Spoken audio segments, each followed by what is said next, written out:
Now, before I get into it, go ahead and like the video, leave a comment if you feel like it, and hit that subscribe button so you don't miss any of our new stories. Anyway, let me tell you what happened that night. The music was thumping, folks were laughing, and the soft flicker from the chandelier gave the room this cozy, golden glow. It wasn't anything fancy, really, just a relaxed little get-together with close friends, good food, and plenty of wine. My husband, Mark Preston, was on the other side of the room, chatting away with someone from his office. I was by the fireplace, swirling a half glass of Merlot, giggling at something my friend Tessa Monroe had just said. That's when I felt it. Not a touch or anything, just someone nearby, real close but not in an uncomfortable way. I turned my head, thinking it might be someone else joining our chat, but it wasn't Tessa Monroe's husband or one of the other gals. It was Julian Hale. Julian Hale's been Mark Preston's buddy for years, one of his best, actually. Always so smooth, polite, the kind of man who never had to try too hard to charm anyone. We'd only ever made small talk before, nothing too deep, but that night, something about him felt different. He leaned in, his voice barely above a whisper, just enough for me to hear. "You really don't have a clue, do you?" I blinked, confused. "A clue about what?" I asked, trying to keep things light. He looked right at me, like he was searching my face for something. Then he gave this small, almost secretive smile that sent this weird little flutter right through me. "The way people look at you," he said. "The way you carry yourself. You light up a room without even knowing it." I felt my cheeks warm up, laughed a little to play it off. "That's just the wine talking," I told him, but he shook his head slowly. "No, it's not." There was something about the way he said it. Not creepy, not inappropriate, but it made me feel seen.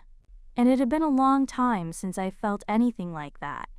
Not since back when Mark Preston and I were younger, when everything felt new and easy. I glanced toward Mark Preston. He was still deep in conversation, completely unaware of what was happening just a few feet away. Julian Hale stepped back a little then, maybe realizing he'd said too much.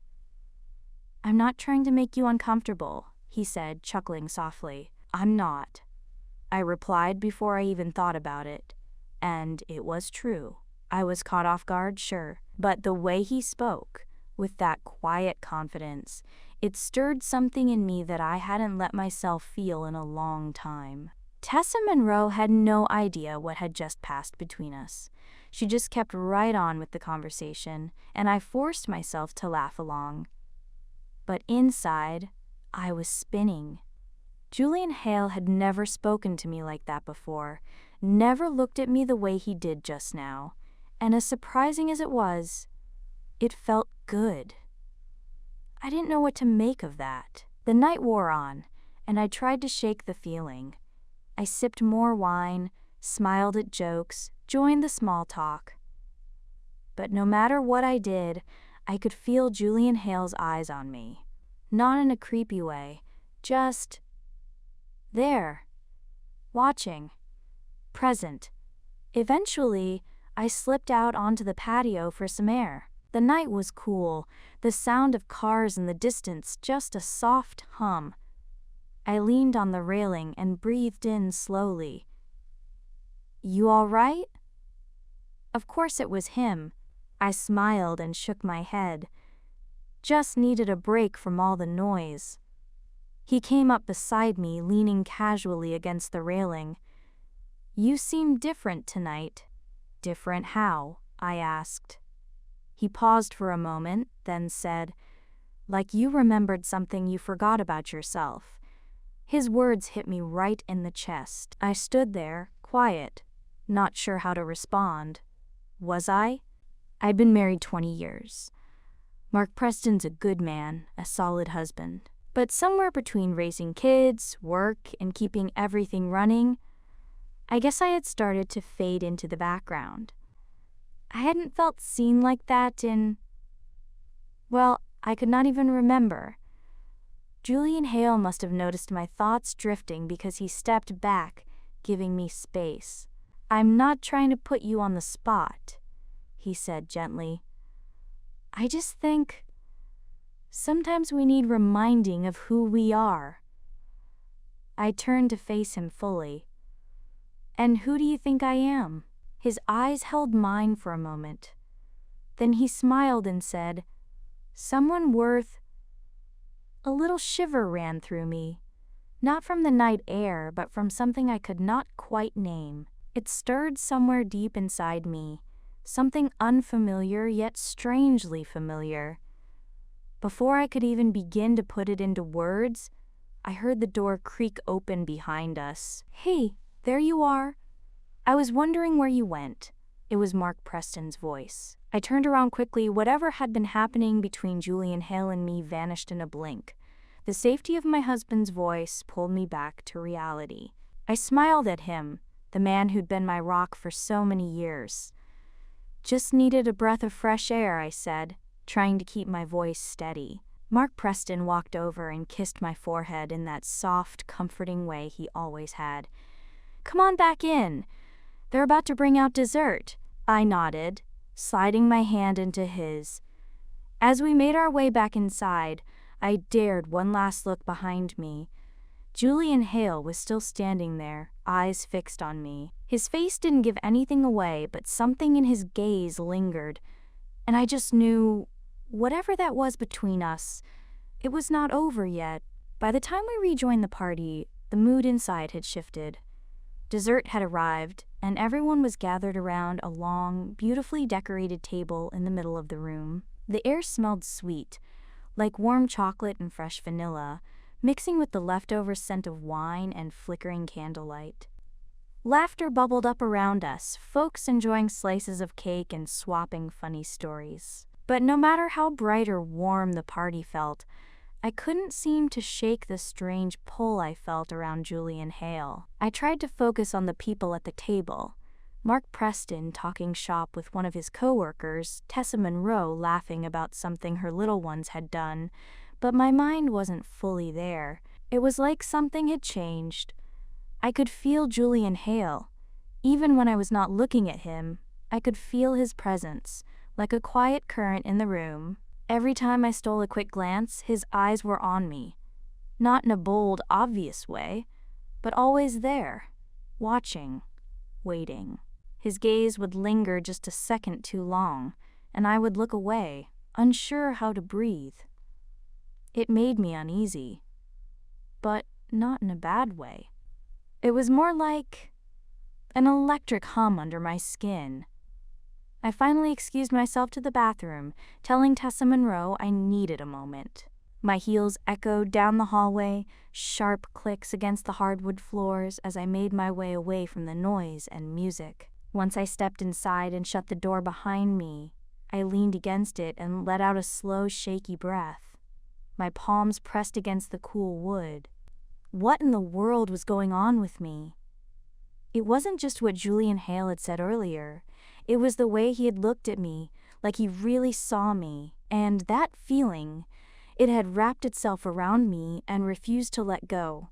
There was a weight in the air between us, something unspoken, but real. I hadn't felt anything like that in years. It was like I was looking at myself through his eyes, and the reflection was different, beautiful even, wanted.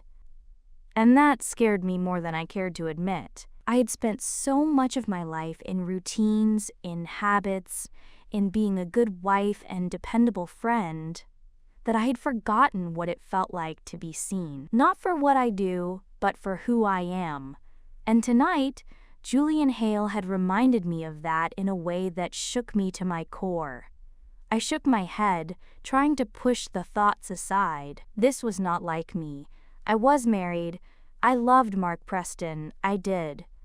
But then why did something deep inside me feel like it had just been stirred awake? As I opened the door to head back out, I nearly bumped right into him. Julian Hale was leaning casually against the hallway wall, as if he had been waiting there the whole time. His body was relaxed, but his eyes were sharp, focused, like he had already read my thoughts. I took a breath, ready to walk past him, but he shifted just slightly, enough to make me pause. "Hey," he said quietly, "are you okay?" I hesitated. My heart had started beating faster, like it knew something my brain didn't want to face. "I'm fine," I said, forcing a little smile. "Just needed a moment." He did not move. His eyes stayed on mine, his voice soft but steady. "You don't have to pretend with me, you know." The words settled between us, thick and heavy. I could feel the intensity in that hallway, like the air itself had grown warmer. My skin buzzed with the weight of everything we weren't saying. "Julian Hale," I started, not even sure where I was going with it. My voice caught in my throat. He stepped a little closer. "I've known you for years, Emily Carson," he said quietly, "and I don't think I've ever seen you look so alive. Alive." That word hit me straight in the chest. Had I really become that numb? That invisible? So wrapped up in being the dependable wife, the constant mother, the helpful friend, that I forgot how to feel anything that wasn't duty? I swallowed hard. "I don't know what you mean." He inched closer again, and suddenly, the space between us was nothing. I could feel the heat from his body, his breath warm against my cheek. Every second that passed made it harder to look away. "I mean," he began, his eyes locked on mine, "I've always known there was something special about you. But tonight, there's something else. Something I can't quite explain, but I can feel it. It's magnetic." The way he said it, like it wasn't just a compliment, but a truth he had carried for a while, made my heart race. I had never seen Julian Hale like this. He was usually the easygoing one, the guy who always had a clever remark or a friendly smile. But this was different. He looked at me like I was something he had just discovered, like I was brand new. I stepped back a little, trying to breathe through the moment, to settle the heat that had risen between us. "Julian Hale," I started, but I didn't know where I was going with it. Just then, the door to the living room opened, and Mark Preston's voice called out, "Emily Carson? Everything okay?" That snapped me right out of it. I blinked and took a step away from Julian Hale, suddenly aware of how close we'd been standing. Too close. Closer than I had meant for it to be. I cleared my throat and turned toward my husband. "Yeah, I'm fine. Just stepped out for a second." Julian Hale gave me the smallest of nods and backed away, just enough to show he understood. But his face, well, there was something in it I couldn't quite name. Maybe disappointment, maybe something more. "All right," he said softly. "I'll let you get back to Mark Preston." I wanted to say something, anything, but the words just would not come. So I nodded, just a small quiet nod. And then he turned and walked away, leaving me standing there, my heart thudding in my chest, my breath a little too fast. I forced myself to go back inside, to return to the living room, to be with Mark Preston and the others as if nothing had just happened. But something had happened, and I knew it. The rest of the evening blurred together. The music, the conversations, the laughter. It all felt like it was happening far away, behind a thick window I could not get through. I was there, but not really there. I kept thinking about Julian Hale, about the way he had looked at me, the way his words had stirred something deep inside. It felt like someone had struck a match in a room I had forgotten existed, and now I wasn't sure how to put out the flame. The strangest part? I wasn't sure I wanted to. The days that followed were a haze of normalcy. Laundry, errands, morning coffee, work emails. But the memory of that night clung to me like smoke. I kept telling myself it was nothing. Just a moment. Just words. But deep down, I knew better.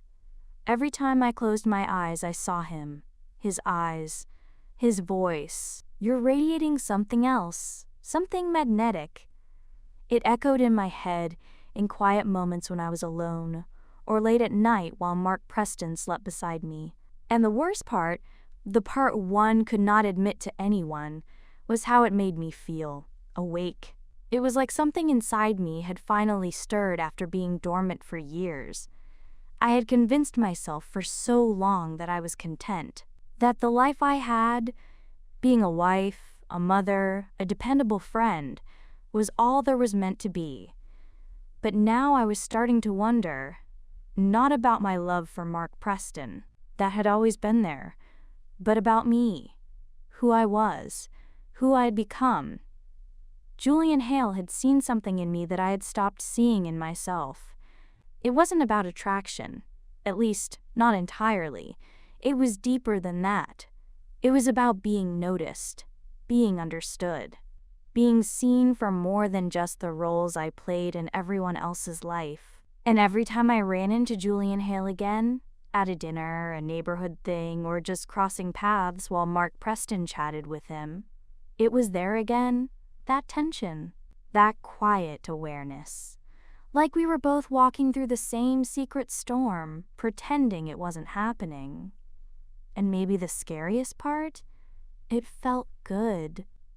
It was a Saturday morning when it crept up again. Mark Preston and I were in the kitchen, making pancakes like we used to do before the kids grew up and mornings got rushed and quiet. The radio played soft oldies in the background. He was teasing me about something. I can't even remember what. And we were both laughing like we used to before life got so full of responsibility. But even in that moment, even with all the comfort and ease between us, I felt it. That restlessness, that sense that there was something inside me growing, pushing, asking to be felt. Something I had ignored for far too long. I tried to shake it off, to brush the feeling aside, but my mind wouldn't let it go. It kept drifting back to that night, to the way Julian Hale had looked at me, to the weight of his words. "You okay?" Mark Preston asked, his voice snapping me out of it. I turned to him and smiled, doing my best to act like everything was normal. "Yeah, just a little distracted, that's all." But Mark Preston didn't quite buy it. He gave me that look, the one that said he knew something was bothering me, even if I wouldn't admit it. "You sure?" he asked, more gently this time. I hesitated. For a second, I considered telling him how Julian Hale had made me feel seen, in a way I hadn't felt in years. But I couldn't. I loved Mark Preston. I didn't want to hurt him, didn't want to stir up questions over a moment. I didn't even fully understand myself. "I'm fine," I said, forcing a light laugh. "Just some stuff from work on my mind. Nothing major." Mark Preston gave a small nod and went back to whisking the eggs. He seemed to accept my answer, at least for now, but inside I was unraveling. No matter how much I tried to push the thoughts away, they kept creeping in. Every memory of that night came back sharper. Every time I saw Julian Hale, even just in passing, it added another layer to the storm building inside me. And slowly, something began to take shape inside me. Something I wasn't ready to say out loud. I was drawn to him. It wasn't just what he said, it was how he said it. How he noticed things about me that no one else seemed to. Things I hadn't even noticed about myself in a long time. The way he made me feel seen, really seen, was dangerous and intoxicating. Later that afternoon, I ran out to the grocery store to pick up a few things. Just a regular errand. Nothing unusual. But as I turned the corner into the produce section, there he was, Julian Hale. He was standing by the apples, alone, holding one in his hand like he was lost in thought. When he saw me, that familiar, quiet smile spread across his face, and suddenly, everything around us seemed to slow down. Emily Carson, he said softly, his voice just loud enough for me to hear over the hum of shoppers and carts. I was hoping I'd see you. I smiled back before I even realized it, though my heart was beating far too fast. What are you doing here? I asked, trying to keep things casual. Just grabbing a few things. I've got people coming over for a barbecue later, he said. You two still planning on coming? I nodded. Yeah. Mark Preston's looking forward to it. There was a pause. His eyes softened, and that look came back. The one that made it feel like we were having an entirely different conversation beneath the surface. Good, he said quietly. I'll see you there. He didn't say anything else, but he didn't need to. That moment lingered, heavy with things left unsaid. I gave him a small nod and turned to go, trying to act like my heart wasn't about to leap right out of my chest. What was happening to me? Why was I feeling this way? That evening, Mark Preston and I arrived at Julian Hale's house, just as the sun was starting to dip behind the trees. The smell of grilled food filled the air, and the sound of laughter and clinking glasses wrapped around the yard like a blanket, but I couldn't shake the feeling. The tension between Julian Hale and me, it was everywhere. It hung in the air, thick and quiet, like a secret neither of us could say out loud. Every time our eyes met across the yard, something pulled at me. And I knew he felt it too. Then it happened. He was standing at the grill, flipping burgers and laughing along with someone beside him. But when our eyes met, everything else fell away. He said my name, just loud enough for me to hear above the music. Emily Carson. I moved closer, almost without thinking. My breath caught in my throat. What is it? I asked. His eyes never left mine. I can't stop thinking about you, he said. About us. I need to know if you feel it too. His words hit me like a wave. The party noise, the music, the people. It all faded into a distant hum. All I could hear was my own heartbeat pounding in my ears. Did I feel it? I didn't even know how to answer that, not in a way that made sense. But in that moment, with Julian Hale looking at me like I was the only person in the world, I knew I couldn't pretend anymore. Something inside me had changed, whether I wanted it to or not. His confession hung between us, thick with emotion, as if the whole night had been building to this single breath of truth. I stood there, frozen, trying to process what I had just heard. I wanted to look away, to say something light, to make it all feel less serious. But I couldn't. And just like that, doubt crept in. I glanced around the yard, hoping for some kind of distraction, anything to ground me. Friends were laughing near the fire pit, passing plates and drinks like everything was perfectly normal. Mark Preston was across the yard, chatting with a neighbor, completely unaware of the quiet chaos stirring just feet away. I didn't mean to make you uncomfortable, Julian Hale said, his voice quieter now, tinged with something like regret. He paused, and I saw his jaw tighten, as if he was struggling to find the right words. And then he stopped himself, shaking his head. I didn't want to mess things up, Julian Hale said quietly, but I had to know if you feel it too. I swallowed hard. The words caught somewhere between my heart and my mouth. Julian Hale, But before I could finish, he took a step back. His face softened, like he already knew what I was going to say. I'm sorry, Emily Carson. I shouldn't have said anything, he whispered, his voice tinged with something tender and aching. It's just, when I'm around you, I feel something I haven't felt in a long time. And I thought maybe, just maybe, you felt it too. There was no pushiness in his tone, just honesty, raw, vulnerable, and real. I saw it in his eyes, that quiet war going on inside him, the part that knew this wasn't right, and the part that couldn't deny what his heart was pulling him toward. And in that moment, it hit me. This wasn't just about Julian Hale. This was about me, about what I had been pushing down for years, about how I'd been living my life on autopilot, checking every box, playing every role, doing what was expected.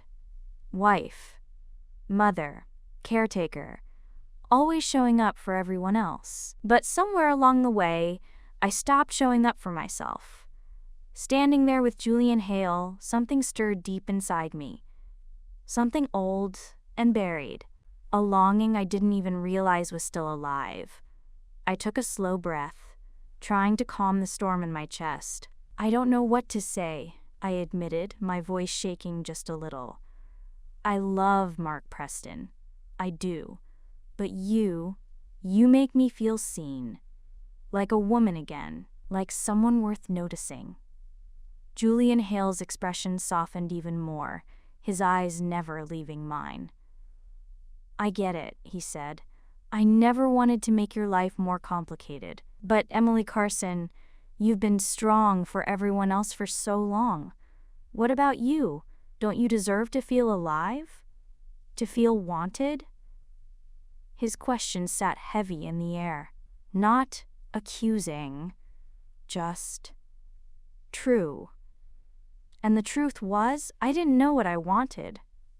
Not really. I had spent so long being what everyone needed, I hadn't asked myself what I needed. But I knew one thing. This moment was mine. This choice was mine. "I need time," I said, voice more steady now, though my heart was anything but. "I need to figure out what all of this means." He nodded, stepping back a bit more, giving me space. "Take all the time you need," he said gently. "I won't pressure you. I had to tell you." And with that, he turned and walked back toward the grill, slipping easily into the rhythm of the party, as if nothing had just happened. But I stood there for a long time, watching him, feeling the weight of what had just passed between us. Later that night, as Mark Preston and I left the barbecue, my thoughts were spinning. I could barely hear the music behind us, or the goodbyes, or the sound of gravel under our feet. All I could hear was Julian Hale's voice playing over and over in my mind. "Don't you deserve to feel alive?" Back home, I crawled into bed beside Mark Preston. His body was warm, his presence familiar. He wrapped an arm around me, pulling me close in the same way he had done for years, but I couldn't fully rest in it. Not tonight. My mind was tangled in the weight of everything I had felt, everything I had said, and everything I hadn't. "You okay?" Mark Preston murmured, half asleep, his lips brushing against my temple. I smiled softly. "Yeah. Just tired." He kissed my forehead, and it should have comforted me. It always had before, but this time, it felt different.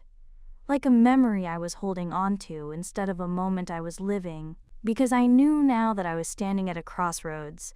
Everything in my life, my marriage, my choices, what I believed I wanted suddenly felt less certain, and a new path had quietly opened up in front of me, one I wasn't sure I had the strength to walk, but I couldn't ignore it either.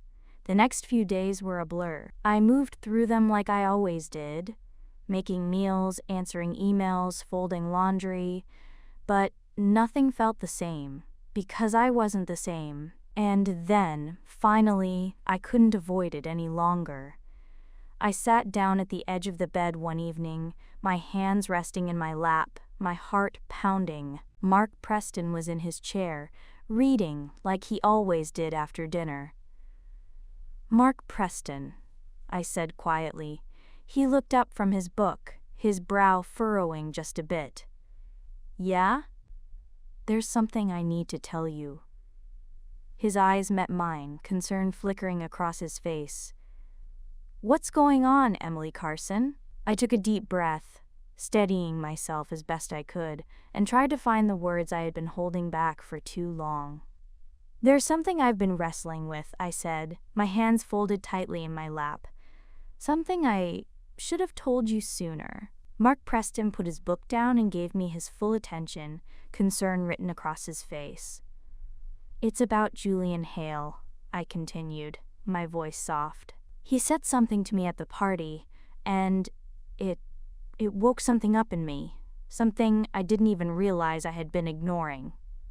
Mark Preston's eyes stayed on mine. He looked confused, maybe worried but not angry. "What did he say?" he asked gently. I looked down at my hands, my voice barely above a whisper. "He told me he can't stop thinking about me." I hesitated, then added, "And the truth is, I've been thinking about him too." A heavy silence settled between us. I looked up, afraid of what I might see in his face, and what I saw was pain, but not rage, not bitterness, just quiet, raw hurt. "I don't know what this means for us," I said, my voice shaking. "But I couldn't keep it from you. You deserve to know the truth." Mark Preston let out a long, steady breath. For a moment, he just sat there, staring ahead like he was letting it all settle in. "I get it," he said finally. "Emily Carson, I think I felt it too. Maybe not this exact thing. But the distance. It's been there for a while, hasn't it?" His words hit me deep. And, strangely, they didn't hurt the way I thought they would. There was a strange sense of relief in them, like the truth was finally free between us. "We've both changed," he added, quieter now. "And maybe we've been drifting, without saying it out loud." It stung to hear it, but it was honest. And in that moment, I realized this wasn't just about Julian Hale. It never really had been. It was about me, about how I had lost myself in all the roles I'd played: wife, mother, caretaker, and forgotten the woman underneath all of it. The woman with dreams, with feelings, with a voice. And now I had to find her again. Mark Preston sat beside me, and for a few minutes, we didn't say anything.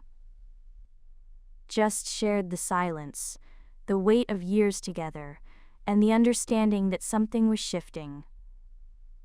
"We'll figure it out," he said eventually. "Whatever that looks like." And I nodded. Because I knew he was right. There were hard conversations ahead, maybe even heartbreak. But there was also clarity now. And for the first time in a long while, I felt like I was stepping towards something true. The days that followed weren't easy. There were tears, awkward silences, nights where I lay awake, unsure of what was next. But underneath all the uncertainty, there was something else. Hope. Hope that I could rediscover myself, that I could build a life that felt real. And as for Julian Hale, I didn't know what would come of it. I wasn't chasing after him. This wasn't about running into someone else's arms. This was about finding my way back to me. But I knew one thing for sure. Our story wasn't over. There were still chapters waiting to be written. Whether they would include him or not, I couldn't say yet. But whatever came next, I was ready to face it with honesty and an open heart. Because sometimes, to step into the life you were always meant to live, you have to be willing to let go of the one you've always known.